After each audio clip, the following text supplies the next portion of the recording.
وأحسن منك لم تر قط عيني وأجمل منك لم تلد النساء خلقت مبرأ من كل عيب خلقت مبرأ من كل عيب كأنك قد خلقت كما تشاء. كتاب أنزلناه إليك مبارك ليدبروا آياته وليتذكر أولو الألباب. یہ کتاب برکت والی ہے جسے ہم نے آپ کی طرف نازل فرمایا ہے تاکہ دانش مند لوگ اس کی آیتوں میں غور و فکر کریں اور نصیحت حاصل کریں. اللهم صل على سيدنا محمد وعلى آل سيدنا محمد بعدد كل ذرة مئة ألف ألف مرة. سامعین و ناظرین کرام، السلام علیکم ورحمۃ اللہ وبرکاتہ. سامعین کرام، سورہ احقاف آیت نمبر 20 حصہ دوم 25-47 درس کا نمبر. آج کا موضوع کیا ہم نافرمان لوگ ہیں؟ اس کے ساتھ آج کے سبق کا آغاز کرتے ہیں. سب سے پہلے گزشتہ سبق کا اعادہ ہوگا. اعوذ باللہ من الشیطان الرجیم. پناہ مانگتا ہوں میں اللہ کی شیطان مردود سے. بسم اللہ الرحمن الرحیم. شروع اللہ کے نام سے جو بڑا مہربان نہایت رحم والا ہے. وَيَوْمَ يُعْرَضُ الَّذِينَ كَفَرُوا عَلَى النَّارِ أَذْهَبْتُمْ طَيِّبَاتِكُمْ فِي حَيَاتِكُمُ الدُّنْيَا وَاسْتَمْتَعْتُمْ بِهَا فَالْيَوْمَ تُجْزَوْنَ عَذَابَ الْهُونِ بِمَا كُنتُمْ تَسْتَكْبِرُونَ فِي الْأَرْضِ بِغَيْرِ الْحَقِّ وَبِمَا كُنتُمْ تَفْسُقُونَ.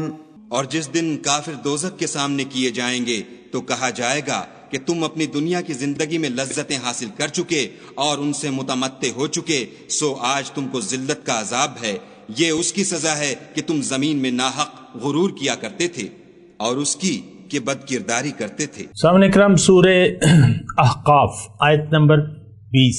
وَيَوْمَ يُعْرَضُ الَّذِينَ كَفَرُوا عَلَى النَّارِ. جب یہ کافر یعنی جنہوں نے حق سے انکار کیا، حق سے انکار کرنے والے جس دن آگ کے سامنے لا کھڑے کیے جائیں گے، ان سے کیا کہا جائے گا؟ اذهبتم طیباتکم فی حیاتکم الدنیا واستمتعتم بها فالیوم تجزون عذاب الہون بما کنتم تستکبرون فی الارض بغیر الحق وبما کنتم تفسقون.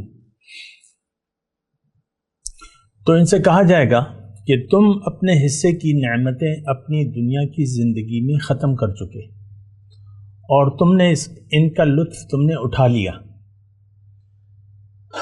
اور آج کے دن فالیوم پس آج تجزونا تمہیں بدلہ دیا جائے گا عذاب الہون ذلت کا عذاب بما کنتم کیوں کہ تم تکبر کرتے تھے، زمین میں تکبر کرتے تھے ناحق. وبما کنتم تفسقون اور جو نافرمانیاں تم نے کی تو اس کے بدلے میں آج تمہیں ذلت کا عذاب دیا جائے گا. سامنے کا بہت اہم آیت ہے. گزشتہ سبق میں بھی اللہ تعالیٰ کی عطا سے میں نے اس پر بات کی تھی. دیکھیں، ایک بات جو میں سب سے پہلے آپ کے گوش گزار کرنا چاہتا ہوں وہ یہ ہے کہ اس آیت میں یہ وضاحت کے ساتھ بیان ہے کہ جہنم میں کون لوگ جائیں گے. ایک تو وہ کفرو یعنی جو حق سے انکار کرنے والے، اس پہ میں نے گزشتہ سبق میں بات کی تھی. یہاں پہ جو آخری حصہ ہے آیت کا فَالْيَوْمَ تُجْزَوْنَ عَذَابَ الْهُونِ، آج تمہیں ذلت والے عذاب کا بدلہ دیا جائے گا اس کی پاداش میں۔ کیوں؟ اب یہ وہ وجوہات ہیں، دو وجوہات بیان ہو رہی ہیں، تکبر اور نافرمانی، اور یہی دو بات جو ہیں اگر آپ دیکھیں، اصل میں تو دیکھیں ہم یعنی قرآن پر تدبر تو کرتے نہیں ہیں،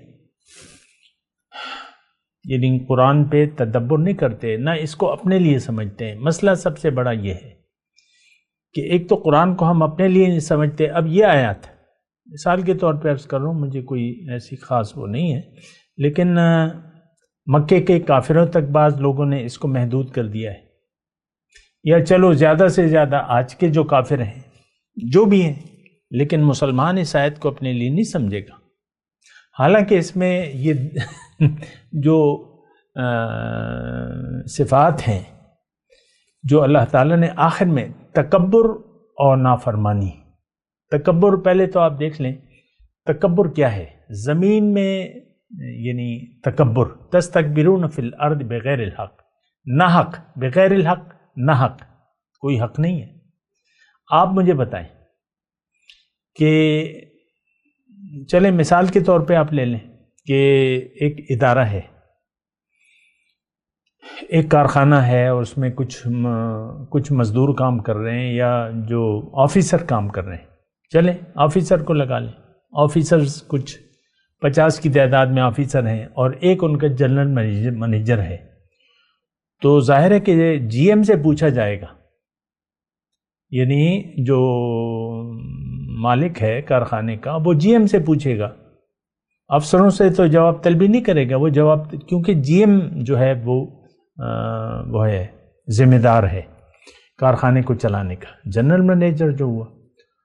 تو اب یہ آفیسر جتنے بھی ہیں یہ جنرل منیجر کے حکم کے پابند ہیں اور اس کی پالیسی کے پابند ہیں بھی اور ہونے بھی چاہیے۔ ان کو تو کوئی حق نہیں ہے کہ یہ جی ایم کی جگہ لے لیں اور یہ خود حکم چلانے لگے۔ مثال کے طور پہ 50 میں نے آفیسر کہا، بڑا کارخانہ ہے، ہو سکتے ہیں، تو اگر اس میں سے کوئی ایک اٹھے یا ایک گروپ بن جائے 5 آدمیوں کا، 5 آفیسرز کا، کہ بھئی ہم جی ایم کے اختیارات استعمال کریں گے، تو ایسا تو نہیں ہو سکتا۔ یہی مثال ہے، دیکھیں زمین میں مخلوق ہے، حاکم ایک ہے، اللہ، ان الحکم الا للہ، یعنی حکم دینا یہ اللہ کا حق ہے، باقی مخلوقات تو مجبور محض ہیں، یہ بات تو ٹھیک ہے نا، یعنی وہ ان کو اختیار بھی نہیں ہے۔ اللہ نے ہمیں اجازت دے دی ہے کہ اگر تم نافرمانی کی روش اختیار کرتے ہو کر لو، لیکن تمہیں نقصان اٹھانا پڑے گا۔ انسان کی کامیابی، یہ بات نوٹ کر لیں، انسان کی کامیابی اطاعت میں ہے، اللہ کی عبادت، بندگی، یہ سب ایک ہی لفظ ہے۔ ہم نے تو عبادات کو محدود کر دیا ہے چند نماز روزہ تک، ایسی بات نہیں ہے۔ تو حکم اللہ کا ہے، ان الحکم الا للہ، امر اللہ تعبدوا الا ایاہ، اس کا حکم ہے کہ اس کی علاوہ کسی کی اطاعت نہیں کرنی، کسی کے سامنے سر نہیں جھکانا۔ وَقَضَىٰ رَبُّكَ أَلَّا تَعْبُدُوا إِلَّا إِيَّاهُ، اور یہ رب کا قطعی فیصلہ ہے کہ تم نے صرف رب کے حکم کے مطابق زندگی گزارنی ہے۔ دیکھیں اس میں ایک بات آپ کو عرض کر دوں کہ انسان کی نجات، فلاح، کامیابی صرف اطاعت میں ہے، بندگی میں ہے۔ زندگی آمد برائے بندگی، زندگی بے بندگی شرمندگی، یعنی اگر آپ کا رویہ بندگی کا نہیں ہے، اور یقیناً نہیں ہے آج کے مسلمان کا، دیکھیں بالکل واضح بات ہے، ہم اپنی مرضی سے زندگی گزار رہے ہیں، اللہ کی مرضی تو قرآن میں ہے، قرآن پہ عمل کا طریقہ تو رسول پاک صلی اللہ علیہ وسلم نے بتایا ہے۔ آج ان دونوں باتوں کا ہمیں اہتمام نہیں ہے۔ اہتمام کیا، ہم نے تو قرآن سے اور رسول کے سنت سے منہ موڑ لیا ہے۔ فمن رغب عن سنتی فلیس منی، حضور صلی اللہ علیہ وسلم کے الفاظ ہیں، جس نے میرے طریقے سے کو ناپسند کیا تو وہ مجھ سے نہیں ہے، میری امت میں نہیں ہے۔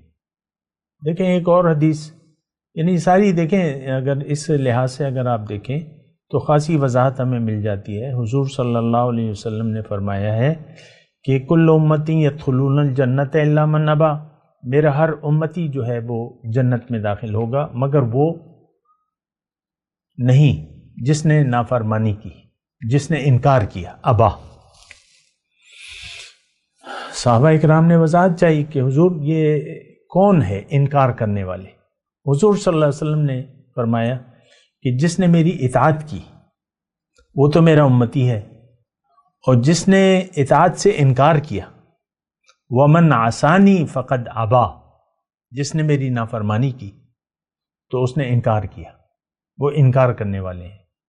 دیکھیں کسی خوش فہمی میں نہ رہیں، میں آپ سے گزارش کر رہا ہوں، دین بالکل واضح ہے، مغفرت اور عذاب اس کے اصول واضح ہیں۔ من یطع اللہ ورسولہ فقد فاز فوزا عظیما، اللہ نے قرآن میں فرمایا جس نے بھی اطاعت کی اللہ کی اور اس کے رسول کی وہ بڑی کامیابی سے بامراد ہو گیا۔ وَمَن يَعْصِ اللَّهَ وَرَسُولَهُ، اور جس نے نافرمانی کی روش اختیار کر لی، فقد ضل ضلالا مبینا، یا ضل ضلالا بعیدا، بہت دور کی گمراہی سے وہ گمراہ ہو گیا۔ دیکھیں ہم لوگ نافرمان لوگ ہیں، ہم لوگ متکبرین کی ٹولی ہیں۔ آج کا مسلمان سب کے سب، اللہ ماشاءاللہ کی بات الگ ہے، یہ نافرمان بھی ہیں اور یہ متکبرین کی ٹولی ہے۔ تکبر اور کسے کہتے ہیں؟ یعنی قومی طور پہ آپ دیکھ لیں، میں پاکستان کی بات کر رہا ہوں سمجھانے کے لیے، سود جو حرام ہے لیکن ہم لے رہے ہیں دے رہے ہیں، سود جو ہے وہ ہم لے رہے ہیں دے رہے ہیں، بالکل سودی کاروبار کر رہے ہیں، بینک جو ہیں وہ سودی لین دین ہو رہا ہے ان میں، بینکوں میں۔ اور گورنمنٹ نے سپریم کورٹ کو، یعنی گورنمنٹ کے اداروں نے، آج کل کی میں بات کر رہا ہوں 2021 اکتوبر 10 تاریخ ہے، تو گورنمنٹ نے درخواستیں دی ہوئی ہیں، یعنی گورنمنٹ کے اداروں نے، اسٹیٹ بینک نے، نیشنل بینک نے سپریم کورٹ کو کہ یہ ہم نہیں کر سکتے، سود کو ختم نہیں کر سکتے۔ کبھی آپ نے سنا کہ یا دیکھا کہ قرآن کو نصاب تعلیم کا حصہ بنا دیا گیا ہو، قرآن فہمی کا ایک باقاعدہ مضمون ہو ہمارے درس نصاب میں؟ نہیں ہے، یعنی قرآن کو ہم نے ایوائڈ کر دیا ہے، قرآن فہمی کو۔ تو تکبر اور کسے کہتے ہیں؟ جب اللہ کی ہدایت کو آپ نظر انداز کر دیں۔ دیکھیں آج چلیں گورنمنٹ کے طور پہ تو میں نے بتا دیا، انفرادی طور پر قرآن کی ہماری نظر میں کوئی اہمیت نہیں ہے۔ کتاب ہدایت کے طور پہ زیادہ سے زیادہ آپ کیا کرتے ہیں؟ ناظرہ، اس کا تو مطلب صرف الفاظ کو پڑھ لینا یہ کافی تو نہیں ہے، یہ تو ہدایت ہے۔ قانون کی کوئی کتابیں پڑھ لیں اور قانون دیکھیں، مثال کے طور پہ عرض کر رہا ہوں، ایک جج ہے تو وہ اس کو تو قانون کے مطابق فیصلہ کرے گا، اگر وہ قانون کے خلاف فیصلہ کرتا ہے تو وہ جج کیا ہوا، وہ وکیل کیا ہوا، اس کی تعلیم کیا ہوئی؟ ہمارے سارے فیصلے جو ہیں زندگی کے بارے میں، یہ ایک بات میں ٹھوس بات کہہ رہا ہوں، ہم زندگی یعنی اللہ کے ہدایت کے مطابق نہیں گزار رہے۔ لیکن سب سے بڑی بات، ہماری منزل اللہ نہیں ہے، ہم نے منزل بنا لیا ہے دنیا کو، ہمارا رخ اللہ کی طرف نہیں ہے، ہم نے اپنا رخ پھیر لیا ہے دنیا کی طرف۔ ہماری ترجیح اس وقت مومن کی ترجیح تو آخرت ہے، اور کافر جو ہے وہ آخرت کی نسبت دنیا سے محبت کرتا ہے۔ سورہ ابراہیم کی آیت 2 اور 3 پڑھ لیں۔ وَوَيْلٌ لِّلْكَافِرِينَ مِنْ عَذَابٍ شَدِيدٍ الَّذِينَ يَسْتَحِبُّونَ الْحَيَاةَ الدُّنْيَا عَلَى الْآخِرَةِ، کافروں کے لیے شدید عذاب ہے۔ کون ہے کافر؟ جو پسند کرتے ہیں دنیا کی زندگی کو آخرت کے مقابلے میں۔ ہمیں تو آخرت سے کوئی کام نہیں ہے، میں آج کے مسلمان کی بات کر رہا ہوں۔ کہا آخرت سے ہمیں کیا لینا دینا، جب پڑے گی تو دیکھیں گے، اور ہمیں تو یقین نہیں ہے۔ یقین آخرت پر ہمارا زیرو ہے، باقی تو دعوے ہیں آپ کے، باقی تو باتیں ہیں بس۔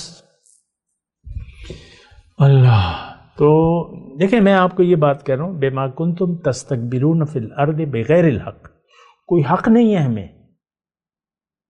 ہمارا رب اللہ ہے، ہمیں پیدا اللہ نے کیا ہے، ہمیں ساری نعمتیں اللہ تعالیٰ دے رہا ہے، ہماری موت اور پیدائش اس کے ہاتھ میں ہے، ہم اس کی نعمتوں کو استعمال کر رہے ہیں،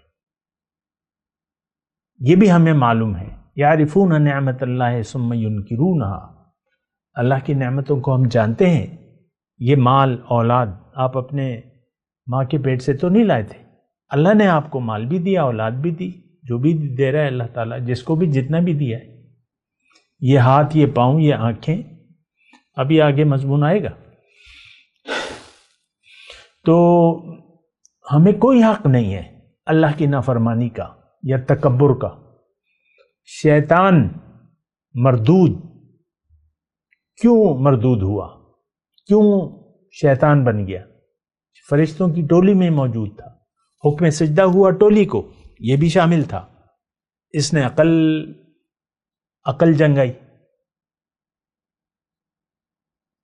کہ مجھے تو نے آگ سے پیدا کیا ہے اور اس کو مٹی سے، میں اس سے بہتر ہوں۔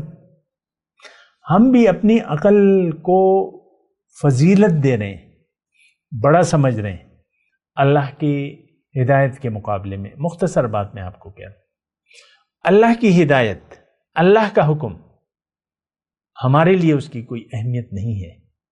ایک عام بات جو میں سمجھنے کے لیے کرتا ہوں، یہ رشوت کی ہے، کرپشن کی ہے، مال حرام کی ہے۔ تو پرائے مال ناجائز طور پہ کھانا، رشوت، کرپشن تو عام ہے۔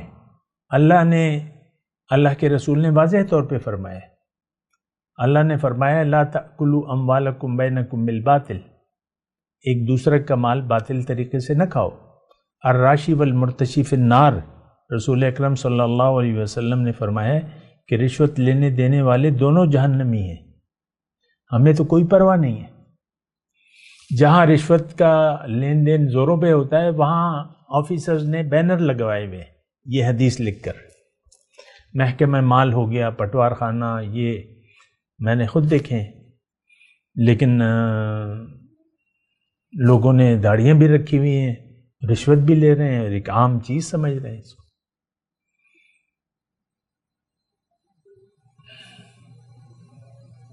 تو مال حرام کا ایک لقمہ اگر آپ کے پیٹ میں چلا گیا، یعنی آپ نے کھا لیا، تو 40 دن کی جو بھی عبادت ہے تو ضائع ہو گئی، قبول ہی نہیں ہوتی۔ لیکن میں ایک عام بات کر رہا ہوں، دوزخ میں کون جائے گا؟ دوزخ کے کنارے کھڑے ہو کر یہ جملہ کس کو کہا جائے گا؟ یہ کون لوگ ہیں؟ کیا رویہ تھا؟ بما کنتم تستکبرون فی الارض بغیر الحق وبما کنتم تفسقون، کیونکہ زمین میں تم ناحق تکبر اختیار کیا کرتے تھے۔ مجھے سمجھ میں نہیں آتا کہ آیات قرآنی کے مفہوم کو ہم کیوں سمجھنے کی کوشش نہیں کرتے۔ یہ ساری آیات ہم نے کافروں کے لیے سیٹ کر دی ہیں، پھر ہمیں یہ کہا جاتا ہے کہ بھئی جو آیات کافروں کے لیے ہیں وہ مسلمانوں پر فٹ نہ کرو۔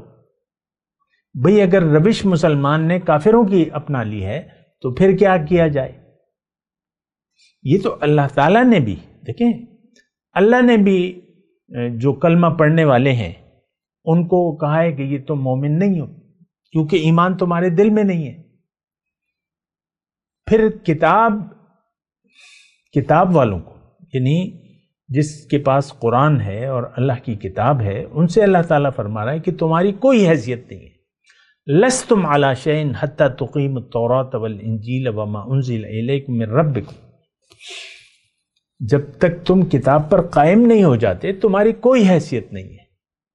پھر بھی ہمیں کہا جاتا ہے کہ بھئی یہ تم مسلمانوں کو کافر کیوں بنا رہے ہو؟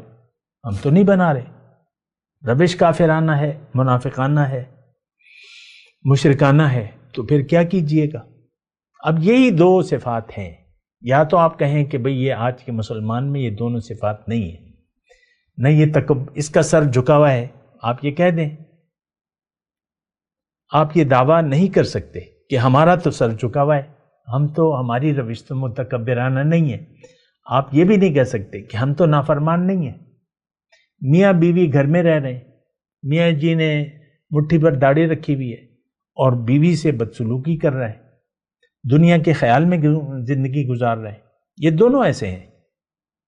بعض اوقات میں بیوی کا نام لے لیتا ہوں، بعض وقت شوہر کا نام، ایک ہی تھیلی کے دونوں انسان ہیں، دونوں نے ہدایت سے منہ موڑ لیا۔ آپ دیکھ لیں ہماری گھریلو زندگی کس قدر تلخ ہم نے بنا دی ہے، وہ اپنی ضد اور انا کی وجہ سے۔ بیوی کی اپنی ضد ہے، شوہر کی اپنی ہے، اپنا اپنا خیال ہے، اللہ کے حکم کا ہمیں کوئی پاس تو نہیں ہے، اپنے اوپر ہمیں قابو ہی نہیں ہے، اور پھر اس کو ہم جائز قرار دیتے ہیں۔ یہ بھی مسئلہ ہے، میں زیادہ تفصیل میں نہیں جاؤں گا، لیکن بات تو یہی ہے، ہمیں اسلام سے، مختصر بات، ہمیں اسلام سے، دین اسلام سے کوئی سروکار نہیں ہے، ہمیں رسول اللہ صلی اللہ علیہ وسلم کی ہدایات اور ان کا جو عمل ہے اس سے ہمیں کوئی سروکار نہیں ہے۔ یہ سارا مضمون تو ابھی ہم نے پڑھا ہے نا، وَصَّيْنَا الْإِنسَانَ بِوَالِدَيْهِ إِحْسَانًا حَمَلَتْهُ أُمُّهُ کرہم وحملہ وفصالہ، ابھی ہم نے پڑھا ہے سارا مضمون۔ اللہ تعالیٰ نے ہمیں یہ کہا ہے کہ بھئی تم ماں باپ کا خیال رکھو، ان کے ساتھ احسان کرو، تو ایسا نہیں ہے، یعنی ہم آج کا مسلمان اللہ کی ہدایت اور رسول کے طریقے کے مطابق زندگی گزارے، فی الوقت ایسا ممکن نہیں ہے، ہماری تو اپنی مرضی ہے۔ میں بہت افسوس سے یہ بات کہہ رہا ہوں، مجھے کوئی خوشی تو نہیں ہے اس بات پہ۔ ہم نے تو اللہ کی ہدایت سے بالکل ہی منہ موڑ لیا ہے۔ اصل چیز تو ہدایت ہے، اور ہدایت کے مطابق زندگی گزارنا ہے۔ اہبطوا منہا فإما یأتینکم منی ھدی فمن تبع ھدای فلا خوف علیہم ولا ھم یحزنون، کہ تم، یعنی آدم علیہ السلام جب آ رہے تھے زمین پہ تو ان کو واضح طور پہ اللہ تعالیٰ نے کہہ دیا کہ بھئی زمین پہ تو چلے جاؤ، لیکن تم نے اپنی مرضی نہیں کرنی، اختیار میں تمہیں دے دوں گا، نافرمانی کا اختیار دوں گا، لیکن تم نے نافرمانی کی روش نہیں اختیار کرنی، کی تو پھر جہنم میں جاؤ گے۔ تکبر بھی نہیں کرنا، میرے احکامات کو بڑا سمجھنا ہے، میری تکبیر کرنی ہے۔ ہم تو اللہ کے قرآن کو جھٹلا رہے ہیں، بات مناسب نہیں ہے، لیکن ہم اللہ کی کلام کی تحقیر کر رہے ہیں، اس کو کم سمجھ۔ دیکھیں، جس بات کو آپ اہمیت دے رہے ہیں یا جو آپ کر رہے ہیں، آپ اس کو بڑا سمجھتے ہیں، آپ کے خیال میں آپ کی رائے زیادہ ہے اللہ کے حکم سے۔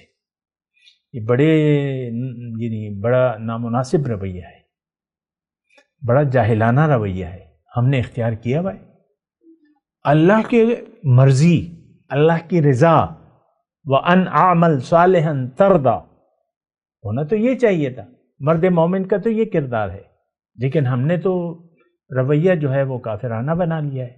بہرحال میں آپ کی توجہ دلا رہا ہوں کہ دوزخ میں کن صفات کے لوگ جائیں گے، جو متکبر ہیں اور جو نافرمان ہیں۔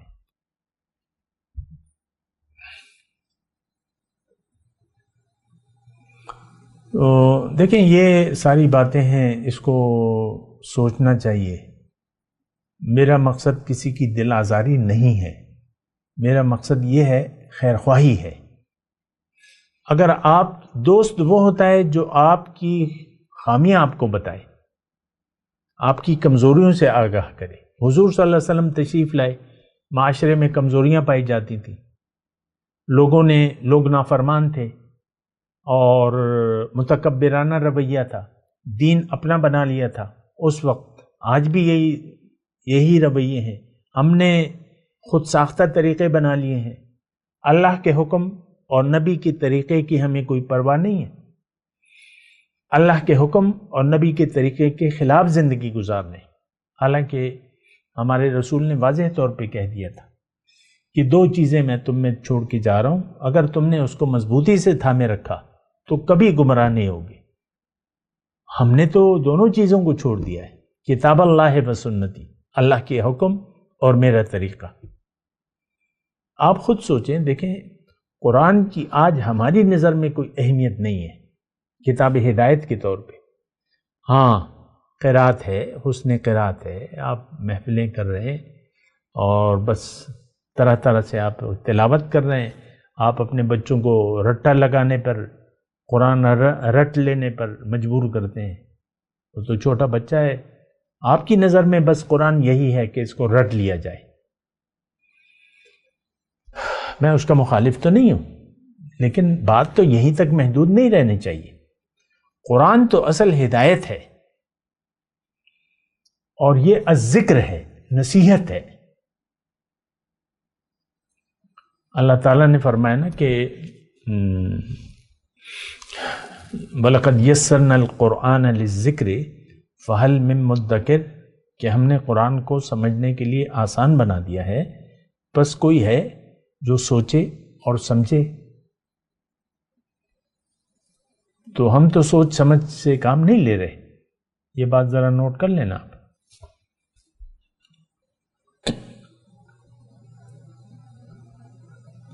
بہرحال میں یعنی ایک بات تو میں نے آپ کو یہ توجہ دلائی کہ یہ متکبرانہ رویہ اور نافرمانی کا رویہ ہمارا ہے۔ اب ہمیں عذاب بھگتنا پڑے گا، ذلت والا عذاب۔ فَالْيَوْمَ تُجْزَوْنَ عَذَابَ الْهُونِ، ذلت والا عذاب۔ دیکھیں ذلیل آپ یہاں اگر بڑے بن گئے تو پھر ذلت آپ کا مقدر ہے، دنیا میں بھی اور آخرت میں بھی، یہ بات نوٹ کر لیں۔ أَفَتُؤْمِنُونَ بِبَعْضِ الْكِتَابِ وَتَكْفُرُونَ بِبَعْضٍ فَمَا جَزَاءُ مَن يَفْعَلُ ذَلِكَ مِنكُمْ إِلَّا خِزْيٌ فِي الْحَيَاةِ الدُّنْيَا وَيَوْمَ الْقِيَامَةِ يُرَدُّونَ إِلَىٰ أَشَدِّ الْعَذَابِ۔ اللہ تعالیٰ نے قرآن میں فرمایا ہے، اے برائے نام مسلمانوں، کیا کتاب کے بعض حکم پر کو تم مانتے ہو اور بعض سے انکار کر دیتے ہو؟ بس کیا ہے بدلہ؟ فما جزاؤ، اس رویے کا، اس کا بدلہ کیا ہے؟ لیکن دنیا کی زندگی میں رسوائی، ذلت، خزیٌ فی الحیات الدنیا، اور قیامت کے دن تمہیں شدید عذاب کی طرف لوٹایا جائے گا۔ وَمَا اللَّهُ بِغَافِلٍ عَمَّا تَعْمَلُونَ، اے برائے نام مسلمانوں، اللہ تعالیٰ غافل نہیں ہے جو تم کر رہے ہو۔ ہمارا رویہ دیکھیں، مختصر بات یہ ہے کہ ہمارا رویہ متکبرانہ ہے، نافرمانی کا ہے۔ آپ اپنے متعلق سوچیں، اگر ایسا رویہ ہے تو آپ اس کو بدلنے کی کوشش کریں، فرما برداری کی روش اختیار کر لیں، تکبر چھوڑ دیں، اللہ کے حکم کے سامنے سر جھکا دیں اور فرما برداری کی زندگی اختیار کر لیں۔ میں تلاوت کرتا ہوں، میرے ساتھ دہرائیے۔ اعوذ باللہ من الشیطان الرجیم، بسم اللہ الرحمن الرحیم، وَيَوْمَ يُعْرَضُ الَّذِينَ كَفَرُوا عَلَى النَّارِ أَذْهَبْتُمْ طَيِّبَاتِكُمْ فِي حَيَاتِكُمُ الدُّنْيَا وَاسْتَمْتَعْتُمْ بِهَا فَالْيَوْمَ تُجْزَوْنَ عَذَابَ الْهُونِ بِمَا كُنْتُمْ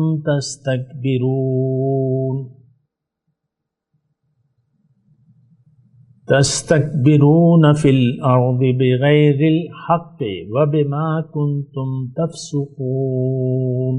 اب ان آیت کی تلاوت اور ترجمہ؟ اعوذ باللہ من الشیطان الرجیم، پناہ مانگتا ہوں میں اللہ کی شیطان مردود سے۔ بسم اللہ الرحمن الرحیم، شروع اللہ کے نام سے جو بڑا مہربان نہایت رحم والا ہے۔ وَيَوْمَ يُعْرَضُ الَّذِينَ كَفَرُوا عَلَى النَّارِ أَذْهَبْتُمْ طَيِّبَاتِكُمْ فِي حَيَاتِكُمُ الدُّنْيَا وَاسْتَمْتَعْتُمْ بِهَا فَالْيَوْمَ تُجْزَوْنَ عَذَابَ الْهُونِ بِمَا كُنتُمْ تَسْتَكْبِرُونَ فِي الْأَرْضِ بِغَيْرِ الْحَقِّ وَبِمَا كُنتُمْ تَفْسُقُونَ۔ اور جس دن کافر دوزخ کے سامنے کیے جائیں گے تو کہا جائے گا کہ تم اپنی دنیا کی زندگی میں لذتیں حاصل کر چکے اور ان سے متمتع ہو چکے، سو آج تم کو ذلت کا عذاب ہے۔ یہ اس کی سزا ہے کہ تم زمین میں ناحق غرور کیا کرتے تھے اور اس کی کہ بد کرداری کرتے تھے۔ اس کے ساتھ ہی آج کے درس کا وقت اختتام کو پہنچا۔ اگلے درس میں انشاءاللہ ملاقات ہوگی۔ وآخر دعوانا ان الحمد للہ رب العالمین۔ مولاي صل وسلم دائما ابدا على حبيبك خير الخلق كلهم